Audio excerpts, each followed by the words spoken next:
نور کمال فصل بسم اللهی، در ظلمت فتنه شب چراغ ماهی، تو رمز گشای واژه توحیدی، تو معنی لا اله الا الله، تو معنی لا اله الا الله. قال المولا علی ابن موسی،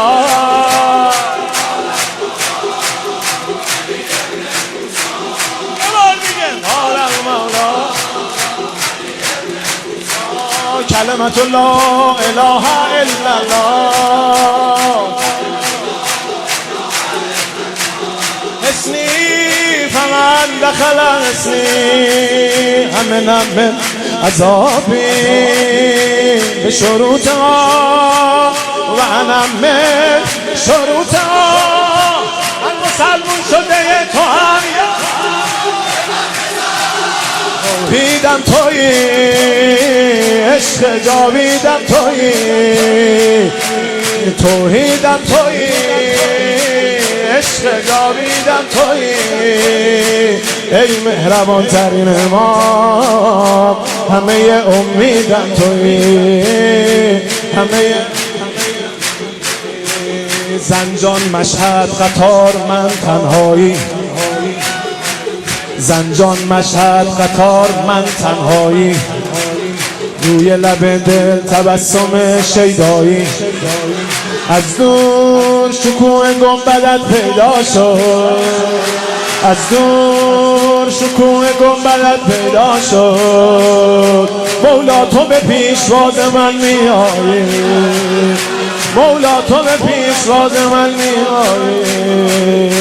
من از تو تبسم دعا میخواهم، یک خلوت ناب با خدا میخواهم، بی معرفتم به نور تو آقا جان. من از تو حقیقت تو را میخواهم، من از تو حقیقت تو را میخواهم.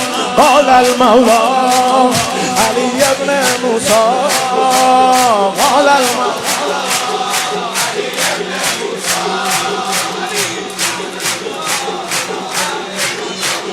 کلمت لا اله الا الله، حسنی فمن دخل حسنی امن من عذابی به شروطها و انا من شروطها.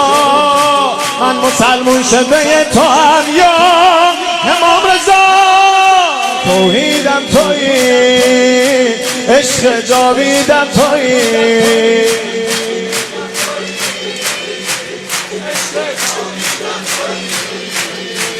ای مهربان ترین ما، همه امیدم تویی، همه امیدم در عشق. اشارت تو ما را کافی، لبخند رضایت تو ما را کافی. ما مفتخریم خادم خورشیدی، پاداش زیارت تو ما را کافی، پاداش زیارت تو ما را کافی. ای حضرت خاک ایران بی تو، سرسبزی خطه خراسان بی تو، نه فریضه باطل و نافرجامی، بودن به خدا ندارد امکان بی تو، بودن به خدا ندارد امکان بی تو. قال المولا علی ابن موسی،